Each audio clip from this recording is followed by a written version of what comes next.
Quando a pessoa que deveria te proteger se torna quem tenta te destruir, algo dentro de você muda para sempre.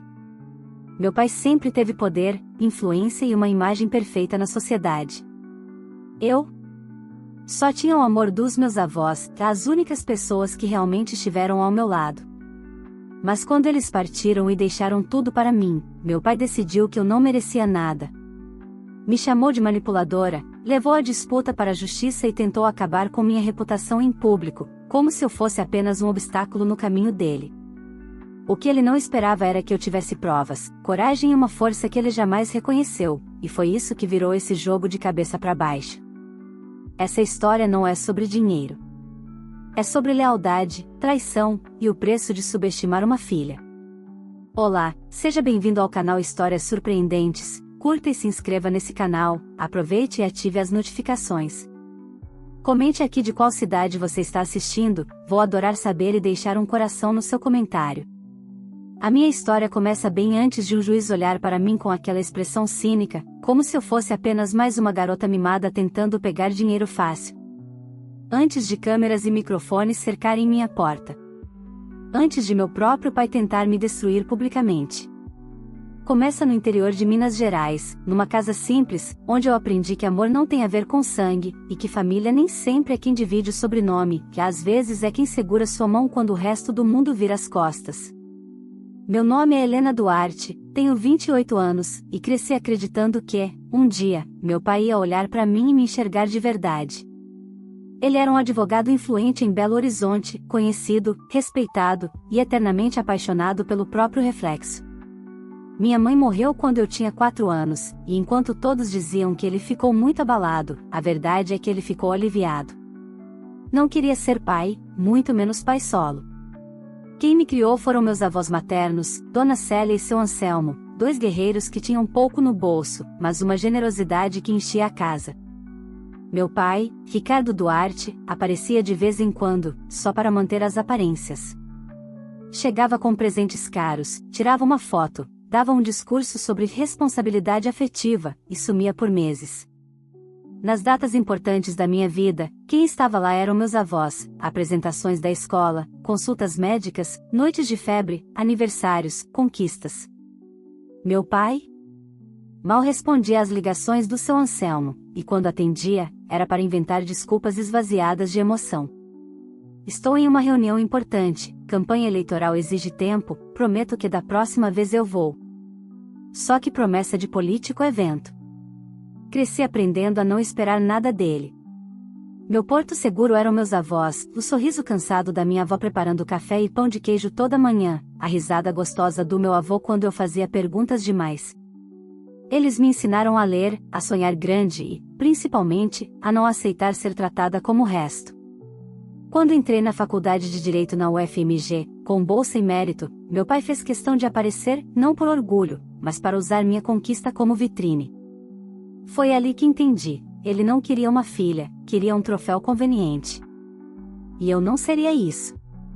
A vida parecia organizada, até que a saúde de seu Anselmo começou a falhar. Primeiro esquecimentos, depois confusão mental. Um diagnóstico duro, Alzheimer precoce. Eu estava no 5º período, mas abandonei tudo para cuidar dele. Minha avó já era idosa, e eu não deixaria os dois enfrentarem aquilo sozinhos. Meu pai? Disse que lamentava, transferiu um valor irrisório para ajudar e desapareceu. Nenhuma visita, nenhuma ligação, nenhum abraço. 2 anos depois, minha avó partiu primeiro, o excesso de cansaço e tristeza consumiu ela. A casa ficou silenciosa, cheia de fotos e cheiros de memória. E eu fiquei ali, dia e noite, segurando a mão do meu avô enquanto ele esquecia quem eu era, até o dia em que ele também se foi. Enterrei os dois sozinha, com as mãos tremendo e o coração machucado, mas com a dignidade que eles me ensinaram a carregar. Foi na semana seguinte que o telefone tocou.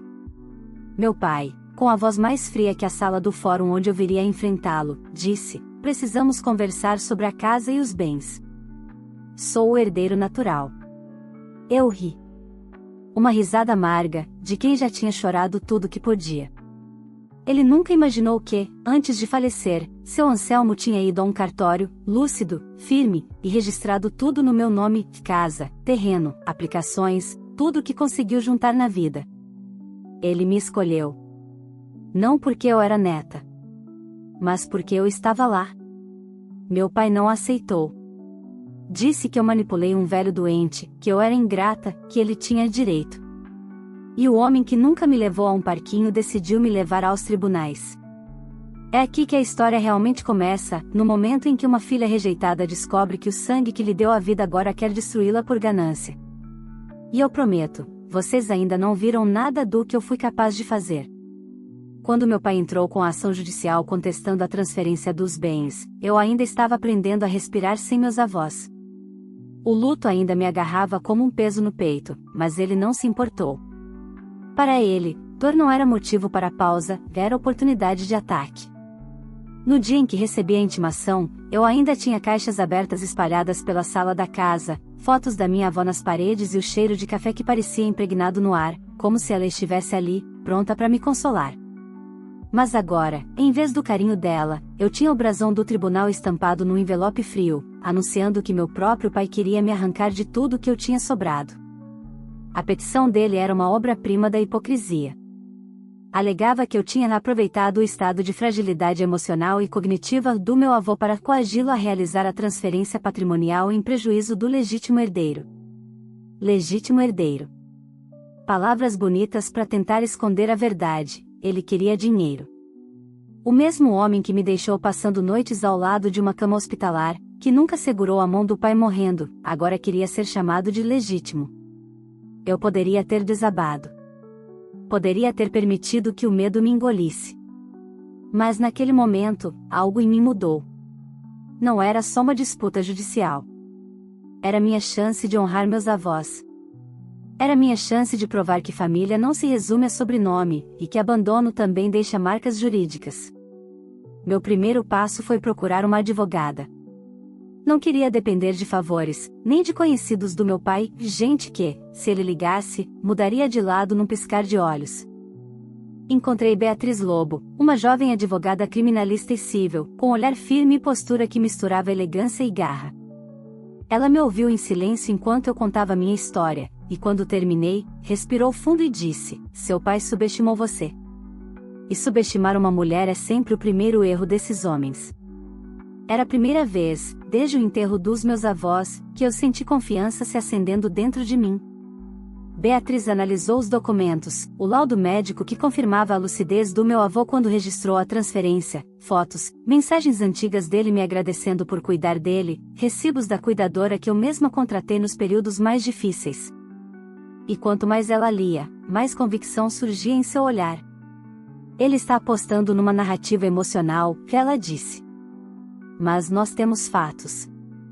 E fatos derrubam teatro. Ainda assim, ela me avisou: seu pai é poderoso. Conhece juízes, promotores, desembargadores. Ele vai tentar manipular o sistema. Eu já sabia. Cresci vendo reportagens exaltando sua honra e sua ética. Aquele falso paladino da moralidade, que não conseguia sequer lembrar o aniversário da própria filha, mas sabia sorrir para as câmeras e falar de valores familiares. Nos dias que seguiram, a história começou a se espalhar em sussurros pela cidade. Conhecidos me olhavam com pena, outros com curiosidade maldosa. A imprensa ainda não tinha descoberto, mas era questão de tempo. E enquanto isso, eu tentava seguir uma rotina que já não era minha. Acordava, fazia café, sentava à mesa onde meus avós tantas vezes riram comigo, e encarava o silêncio. Um silêncio que machucava mais quando eu lembrava que, além do luto, agora eu tinha que me defender do meu próprio sangue. Quando a primeira audiência foi marcada, meu pai me ligou. Não para conversar, não para resolver. Só para dizer: você ainda pode desistir, Helena. Vai sair menos humilhada assim. Humilhada. Ele disse como se eu não tivesse passado a vida tentando ser vista por ele. Como se eu não tivesse passado noites acordada cuidando do pai que ele abandonou. Como se dignidade fosse algo que só ele possuía. Respirei fundo e respondi: eu não estou lutando pelo dinheiro. Estou lutando por quem nunca desistiu de mim. Eu ouvi ele rir baixo, um som seco e cheio de desprezo. Sentimento não ganha processo, minha filha. Poder ganha. Quando ele desligou, minhas mãos tremiam, não de medo, mas de raiva. Pela primeira vez, eu enxerguei meu pai sem vestes sociais, sem máscaras políticas, sem discursos ensaiados. Vi apenas um homem pequeno, acostumado a vencer porque nunca encontrou alguém disposto a enfrentá-lo. Pois agora tinha. E eu ia até o fim, por eles, e por mim. A primeira audiência não começou no fórum. Começou na calçada, diante de uma fileira de câmeras e microfones que eu não esperava encontrar. Eu sabia que meu pai tinha contatos, sabia que ele gostava de palco, mas quando vi repórteres da TV regional me seguindo com perguntas afiadas, senti um frio no estômago. Helena, é verdade que você manipulou seu avô para conseguir a herança? Você se aproveitou do estado emocional dele? Seu pai diz que está devastado com sua atitude, qual sua resposta? Devastado? O homem que nem foi ao velório do próprio pai? Se não fosse tão trágico, seria cômico. Beatriz entrou na minha frente como um escudo humano e respondeu, com a calma de quem já enfrentou monstros maiores: minha cliente não dará declarações. A verdade será apresentada no processo. Entramos rápido, e o zumbido das câmeras ficou do lado de fora, mas o impacto já estava feito. Meu pai não queria apenas ganhar no tribunal, queria me destruir publicamente. Era claro. Ele queria que eu fosse vista como golpista, interesseira, alguém que traiu a família. Família. Essa palavra tem um peso diferente quando dita por quem nunca a praticou. Na sala de audiência, ele já estava lá, impecável em um terno que provavelmente custava o equivalente a um semestre de faculdade pública. Ao lado, seu advogado, Dr. Álvaro, conhecido em Belo Horizonte por resolver casos impossíveis, expressão bonita para quem sabe navegar entre poder e influência. Mas nada doía mais do que a postura dele. Meu pai me olhou com aquele semblante ensaiado, mistura de decepção e superioridade moral, como se eu fosse uma desconhecida que atrapalhava sua carreira. Lembre-se, Beatriz sussurrou, ele quer que você perca o controle. Então respirei fundo, sentei e mantive a coluna ereta, como minha avó me ensinou: mulher que baixa os olhos perde metade da luta. A audiência preliminar começou com argumentos técnicos. Dr. Álvaro tentou invalidar o documento de transferência, argumentando que meu avô estava psicologicamente vulnerável. Beatriz rebateu com laudos médicos, testemunhos e vídeos caseiros gravados por mim em que ele conversava com clareza. Então veio a parte que eu temia: depoimentos de familiares distantes convocados por meu pai. Primos que eu não via há anos, gente que nunca ligou para saber como o vovô estava, subiram ao púlpito e repetiram frases decoradas. Ele parecia diferente nos últimos meses. Helena estava sempre controlando o ambiente. A família percebia que ela tinha intenções financeiras. A família. Aqueles mesmos que nunca apareceram nem com uma sopa quando meu avô esquecia como segurar uma colher. Beatriz os desmontava com uma pergunta simples: quando foi a última vez que você o visitou? As respostas vinham fracas, constrangidas. 2 anos atrás. No Natal de 2018. Eu não lembro exatamente, mas o golpe mais baixo veio no final, quando o advogado do meu pai pediu uma medida cautelar para me impedir de vender, alugar ou usufruir dos bens até o julgamento final, alegando risco iminente de dissipação patrimonial. Era isso. Eles queriam me imobilizar financeiramente. Queriam me cansar, me esgotar. O juiz, um homem de meia idade com olhar cansado, analisou os documentos, olhou para mim, olhou para meu pai, e deferiu parcialmente. Eu poderia continuar vivendo na casa, mas não poderia vender ou movimentar nada até o fim do processo. Quando a decisão foi lida, meu pai sorriu de canto, satisfeito. Era como se dissesse: bem-vinda ao jogo. Agora você luta nas minhas regras. Saímos da sala e respirei fundo no corredor. O ar parecia mais pesado ali, cheio de segredos e injustiças que já tinham passado por aquelas paredes. Beatriz colocou a mão no meu ombro. Isso era esperado. Ele tem nome e influência. Mas não se esqueça, jogos longos são vencidos por quem não desiste. Eu queria ser forte, queria acreditar em cada palavra dela, mas naquela noite, voltei para casa, sentei na cadeira onde meu avô tomava café todo dia e chorei. Chorei pelos anos que carreguei sozinha. Chorei pela injustiça. Chorei pelo abandono. Chorei pela guerra que eu não pedi, mas agora tinha que lutar. Quando as lágrimas secaram, uma certeza ficou: meu pai mexeu com a única coisa que eu tinha, a vida que meus avós me deram. E eu não ia permitir que ele apagasse isso. Nem que eu tivesse que enfrentar o mundo inteiro sozinha. Depois daquela audiência, o fórum virou apenas uma das arenas da batalha. A outra era a rua, e, para minha surpresa amarga, meu pai parecia disposto a jogar sujo em todas elas. Nos dias seguintes, começaram a aparecer matérias em sites locais, colunas de opinião em jornais regionais, posts nas redes sociais com títulos maliciosos: neta disputa patrimônio contra pai influente em Minas, jovem abandona a faculdade para cuidar do avô e recebe tudo antes da morte, coincidência? Herança milionária e conflito familiar, caridade ou interesse? Caridade. Eu abandonei minha vida para cuidar de quem me criou, e agora eu era tratada como se tivesse armado um golpe. As pessoas não sabiam da noite em que precisei segurar o corpo do meu avô porque ele achou que estava caindo no poço do quintal que nem existia mais. Não sabiam das madrugadas limpando o vômito, das crises de choro, da minha avó perguntando meu nome como se fosse uma estranha. Mas meu pai sabia. E mesmo assim escolheu mentir. Quando o telefone tocava, meu coração gelava. Podia ser repórter, podia ser advogado, podia ser mais uma pessoa que me via como vilã. Minha casa, antes tão cheia de memórias, começou a parecer um campo de batalha emocional. Eu acordava e sentia a falta da voz da minha avó me chamando de minha menina. Agora, tudo que eu ouvia era o eco das acusações que tentavam me transformar em outra pessoa. Beatriz, minha advogada, continuava firme. Ele está construindo narrativa. Quem controla a história controla a opinião. Mas a justiça não se faz nas manchetes, ela dizia. Mas às vezes, parecia que sim. Parecia que quem gritava mais alto ganhava. E meu pai gritava com o microfone do poder. Foi então que recebi uma mensagem inesperada. Um dos antigos sócios do meu avô, Sr. Ernesto, me ligou pedindo para conversar. Ele tinha 80 e poucos anos, e sua voz saiu trêmula, mas firme. Seu avô era um homem de palavra, Helena. E todos que conheceram ele sabem disso.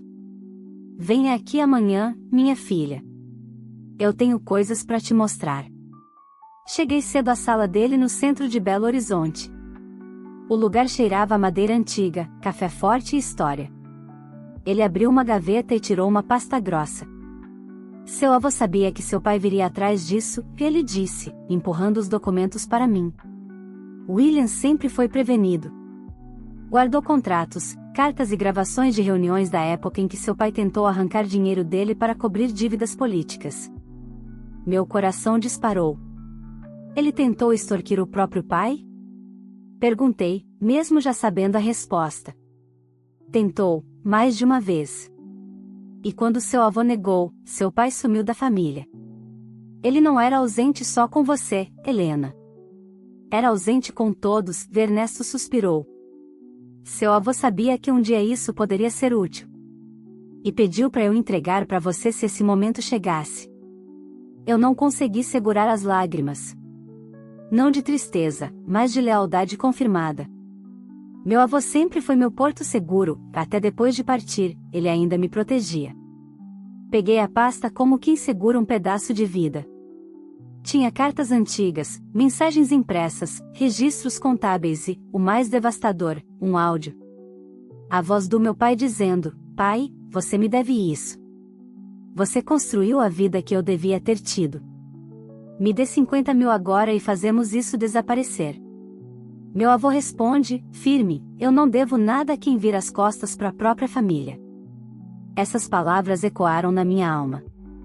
Quando voltei para casa, encontrei 2 veículos de imprensa estacionados na frente. Eles correram em minha direção, microfones estendidos. Talvez outra pessoa tivesse se escondido. Eu não. Eu estava com meus avós dentro de mim. Helena, quer comentar as acusações? Perguntaram. Eu segurei firme a pasta e respondi: meu avô me ensinou que verdade não precisa de teatro. E eu vou provar isso no tempo certo. As câmeras registraram. E pela primeira vez, eu senti que não estava apenas me defendendo, eu estava revidando. Quando entrei em casa, o silêncio não me esmagava mais. Ele me acolhia de novo. Era como se meus avós sussurrassem: você não está sozinha. Naquela noite, dormi com a pasta ao lado da cama. Como quem guarda um pedaço de amor e um escudo contra a injustiça. A guerra estava longe de acabar, mas agora eu tinha munição. Não era apenas pela herança. Era pela memória. Pela verdade. Pela minha história. E eu ia lutar até o fim. O processo avançava, e com ele minha resistência era testada todos os dias. Meu pai não recuava. Aliás, parecia ainda mais empenhado em me esmagar publicamente, como se provar que eu era pequena diante dele alimentasse seu ego. Em determinado momento, ele chegou ao cúmulo de dar uma entrevista na TV afirmando que estava devastado por ver a filha ser manipulada por interesses financeiros. Manipulada? Quem me manipulou a vida inteira foi o silêncio dele, não um suposto interesse em dinheiro que eu nunca pedi. Beatriz assistiu à entrevista comigo, e quando a câmera mostrou o rosto dele, feito para transmitir dor e dignidade, quase um mártir, eu senti algo perigoso pulsar dentro de mim. Raiva demais cega, e eu não podia me permitir isso. Ela desligou a TV e disse: ele está perdendo o controle emocional. Quem se defende demais, entrega insegurança. Continue firme. Verdade não se desfaz com teatro. Era fácil dizer, difícil viver. Eu acordava e passava minutos olhando para o teto, tentando lembrar que minha vida ainda era minha. Mas cada ligação de jornalista, cada comentário maldoso nas redes, cada olhada torta de vizinho me lembrava que eu estava dentro de uma tempestade que eu não criei, mas agora precisava atravessar. Foi nesse período que descobri algo que mudou a direção do jogo.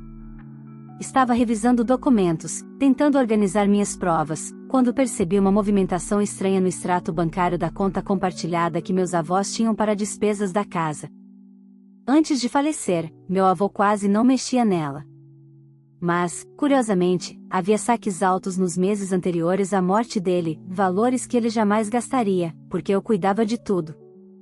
Procurei o banco, e após burocracia e autorizações, recebi as imagens das câmeras de segurança. Senti um arrepio quando assisti.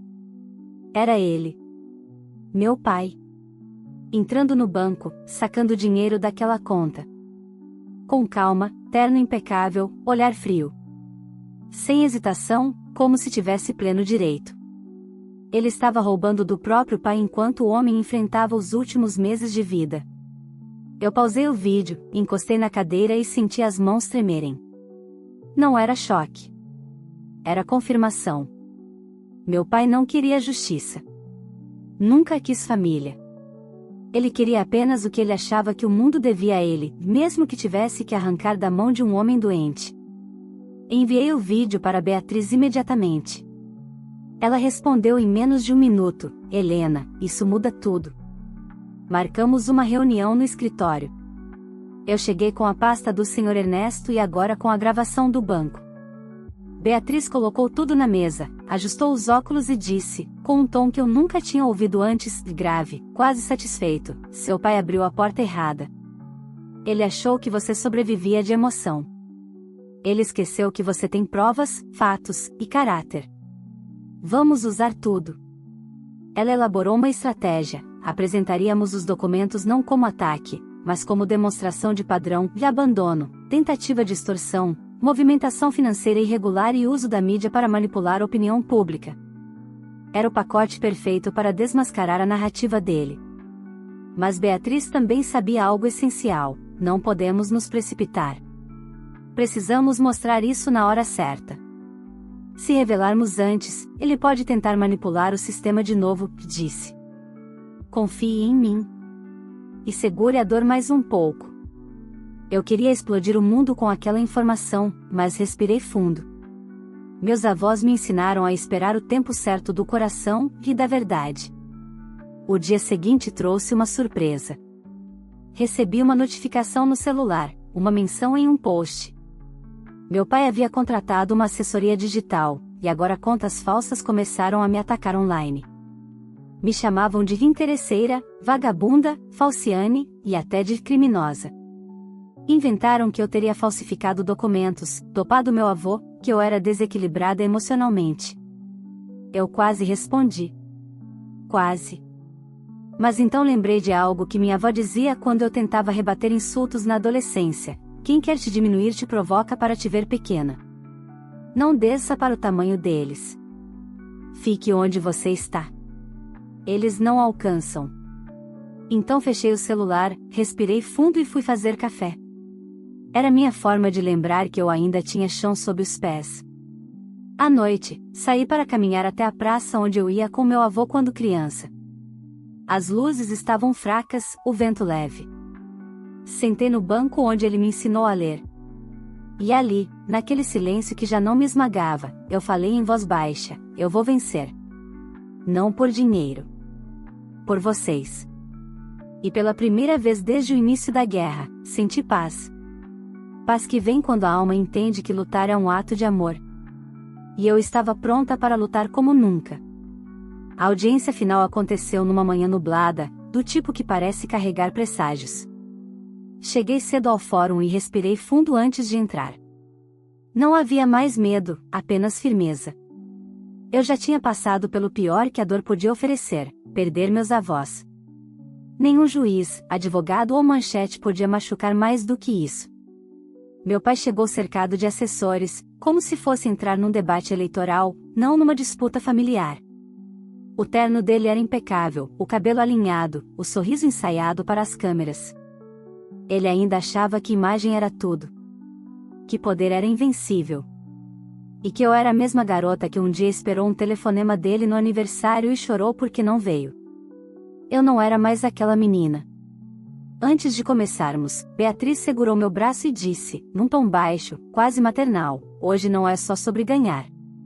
É sobre encerrar um ciclo. Olhe para frente. O passado não tem mais nada para te dar. Concordei. E entramos. A sala estava cheia.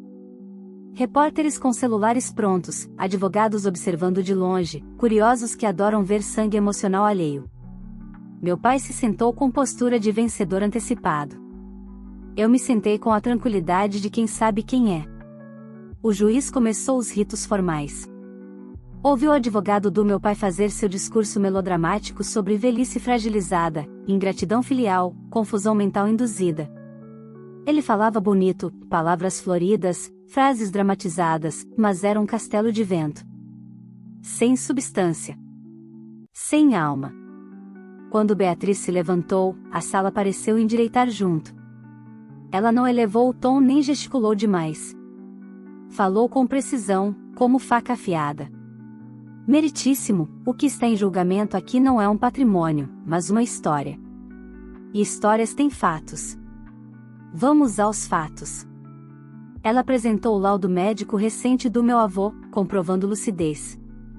Mostrou fotos nossas em datas próximas à assinatura dos documentos. Apresentou notas fiscais, recibos de cuidadores, mensagens de voz dele me agradecendo. E então, com o silêncio pairando, ela abriu a pasta.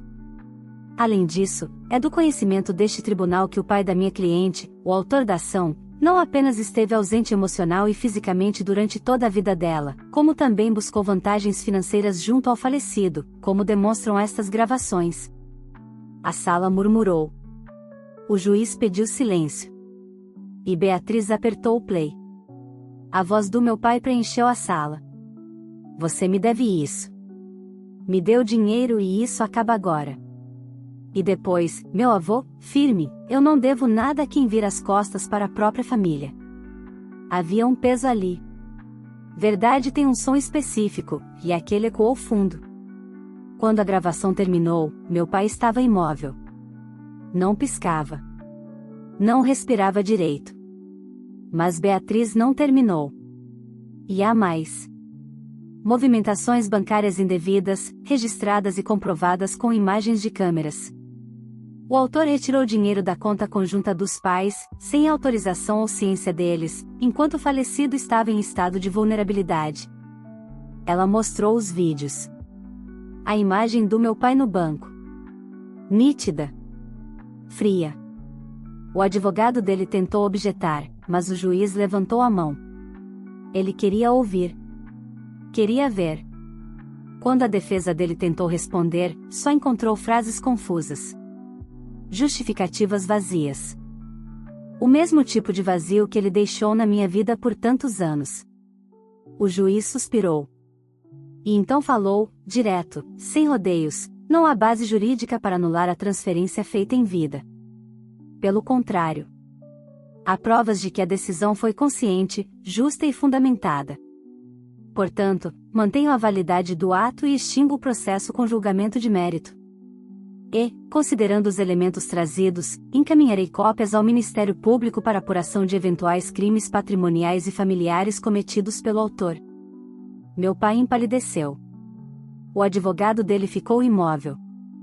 A sala explodiu em cochichos. Beatriz apenas encostou a mão na minha e disse: acabou. Eu olhei para o homem que um dia eu chamei de pai, não com ódio, nem raiva, mas com compreensão. Ele nunca perdeu uma filha. Ele nunca quis uma. Ele perdeu a imagem que criou de si mesmo. Ao sair do fórum, os repórteres se aproximaram, mas eu parei, respirei e falei apenas o que precisava. Hoje, a justiça honrou quem realmente foi família para mim. Meus avós me ensinaram que amor não é obrigação, é escolha. E escolhas têm consequências. Voltei para casa sem escolta, sem câmeras, sem plateia. Entrei, tirei os sapatos e caminhei até a bancada da cozinha onde minha avó fazia pão de queijo nas manhãs frias. Fiz café, como ela fazia, e sentei na varanda onde meu avô contava histórias da juventude. O sol começava a cair, pintando o céu de laranja, uma cor que sempre me lembrava eles. Pela primeira vez desde que eles partiram, senti que podia viver sem medo de perder o que me restava deles. Porque agora, justiça tinha sido feita. Não apenas nos autos, mas na trajetória da vida. E naquela noite, olhando as estrelas surgirem lentamente, eu prometi a mim mesma: eu vou honrar o que recebi. Não com raiva, não com disputa, mas com vida plena, escolhas dignas e amor verdadeiro. Porque vitória não é destruir o outro. Vitória é não deixar que o outro destrua quem você é. E eu permaneci inteira. Se você chegou até aqui, obrigada por acompanhar essa jornada comigo. Essa não foi apenas uma batalha judicial, foi uma luta por dignidade, memória e justiça. E agora, eu quero saber de você: no meu lugar, você faria o mesmo? Você enfrentaria alguém da própria família para defender quem realmente esteve ao seu lado? Deixe sua opinião nos comentários, eu leio todos, e quero muito saber o que você faria nessa situação. E me conta também de qual cidade você está assistindo. Vou passar nos comentários e deixar um coração para te agradecer pelo carinho e pelo apoio nessa história tão intensa.